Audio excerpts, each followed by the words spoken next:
How is we going, Retro people? My name is Brad, this is Retro Style Spotlight, and this is your news, notes, history, and retro games to play for the week of November 22nd, 2016. Last week's tutorial was all about the Nintendo 64 Virtual Console through Dolphin.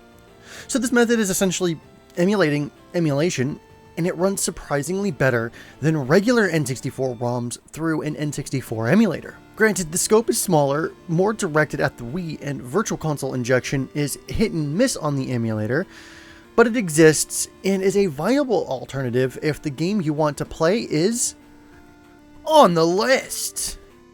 In ROM hacking and translation news, I've got an interesting Mega Man 3 ROM hack for everyone to try out. Called Linkman, this ROM hack is inspired by the one and only Legend of Zelda. For the most part, the Mega Man 3 gameplay is still intact, but has changed around most of its graphics. There's a new story, levels inspired by The Legend of Zelda, and some weaponry redesigns. There's even a custom full-color manual for it as well. Check out the romhacking.net link in the description below. Given the release of the NES Mini recently, I wanted to show off a few Raspberry Pi NES builds that you can create for about the same price as an NES Mini, unless you want to go super crazy with it. If you have a 3D printer around, then of course you can 3D print your own cases, or you can buy them from 3D print shops online or on eBay as well. However, if you print your own 3D case, it will be significantly cheaper. Otherwise, a regular but decidedly more boring Raspberry Pi 3 case can also work. So there are a few plans of attack in this case. While the 3D printed or custom cases would be obviously more amazing, the all-in-one kit from CanaKit can get you there more easily and more affordably. Obviously, a tad more than an NES Mini, this whole kit, however, can emulate a wide array of consoles. PS1 and N64 games might find a bit of a hard time running on this thing, but everything else lower than that can run, including MAME. Paired with a USB controller you have lying around like the PS3, 360, PS4, or Xbox One controller, you're ready to go. I would suggest the PS4 or Xbox One controllers for superior D-pads. They can even work wirelessly, but wired will have no latency and not interfere with your actual consoles. This kit does come with a 32GB SD card, and that should be plenty for the OS, NES, SNES, Master System, Genesis, Game Gear, Game Boy, Game Boy Color, and even the GBA, all in one. So if you'd rather a do-it-yourself kit, or you want to keep your NES Mini wrapped up as a collector's item and grab this to actually play on, you can't deny that the Raspberry Pi is a very, very cheap way to get some old-school emulation in a very small package at an affordable price. So we talk about new games coming out for older systems quite often, actually.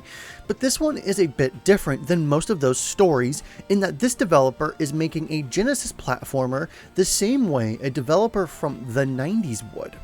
Called Tanglewood, and with a crowdfunding campaign available to contribute to, this game is an interesting blend of 90s platforming with more modern and beautiful pixel artwork and a darker tone of a game like Limbo.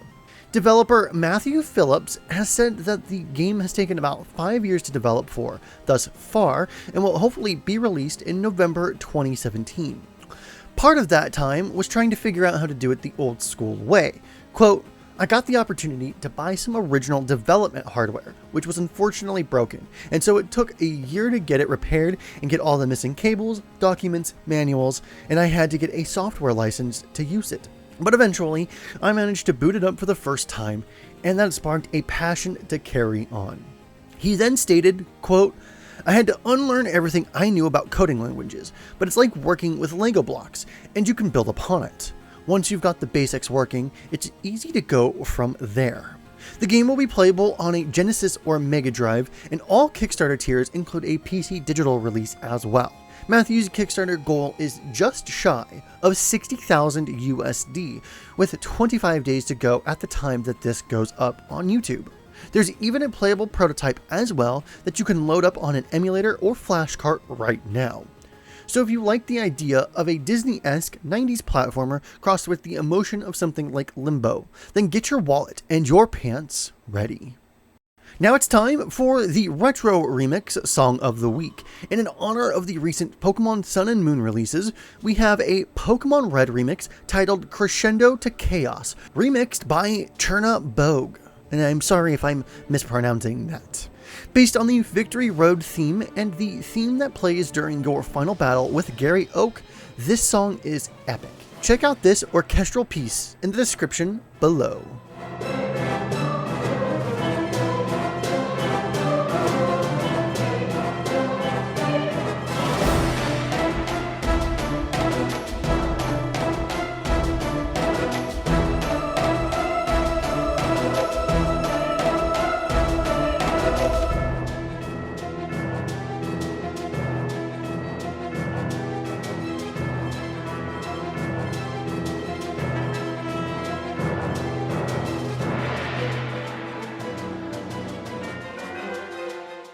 This month in 1997, Diddy Kong Racing was released for Japan, North America, and Europe. Diddy Kong Racing is a racing game developed and published by Rare for the Nintendo 64.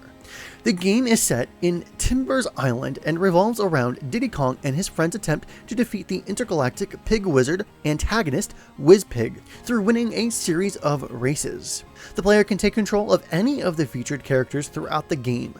Diddy Kong Racing features 5 worlds with 4 racetracks each and the ability to drive a car, hovercraft, or pilot an aeroplane. Development of the game began with the release of Killer Instinct 2 and was intended to be a real-time strategy game known as Wild Cartoon Kingdom during early stages. As time progressed, the game shifted from a Walt Disney World-influenced racing game to a unique title named Pro-Am 64, in which Nintendo had no involvement with. Due to the delays of Banjo-Kazooie, Rare felt that they needed a stronger intellectual property to attract a wider audience for a game scheduled to release before Christmas 1997, thus making the decision to revolve a game around the character of Diddy Kong. Diddy Kong Racing received positive reviews from critics upon release. The graphics, audio, and gameplay were the most praised aspects of the game. However, minor criticism was directed at its repetitiveness. The game has sold 4.5 million copies since release and stands as the Nintendo 64's 6th best-selling game. A cancelled sequel titled Donkey Kong Racing was in development for the GameCube, however it was abandoned after Microsoft's purchase of Rare in 2002. An enhanced remake for the Nintendo DS titled Diddy Kong Racing DS was released worldwide in 2007. If you are a patron that pledged to be a part of our Patreon campaign and are watching this early, then thank you very much. For those of you who pledged at the producer level role, your names are now on screen. If you are interested in seeing your name as a part of Retro Style Spotlight, the tutorials, and have it be inside of the Launchbox app, then head on over to our Patreon link in the description below. At just $2 a month, you can see content like RSS early, and at the higher tiers, you start to unlock things like exclusive Discord server access, producer credits, and a personal hangout with the Launchbox team. Any dollar amount anyone pledges to our campaign is helping us create a better product on every level. So that was Retro Style Spotlight for the week of November 22nd, 2016. All of the relevant links to everything you heard in this edition of RSS will be in the description below. Remember, you can sign up for a Launchbox Forum account, and if Launchbox has given you a beautiful library of games, then why not purchase a premium license of Launchbox for $20 to access Big Box, which is a controller and couch-oriented version of Launchbox.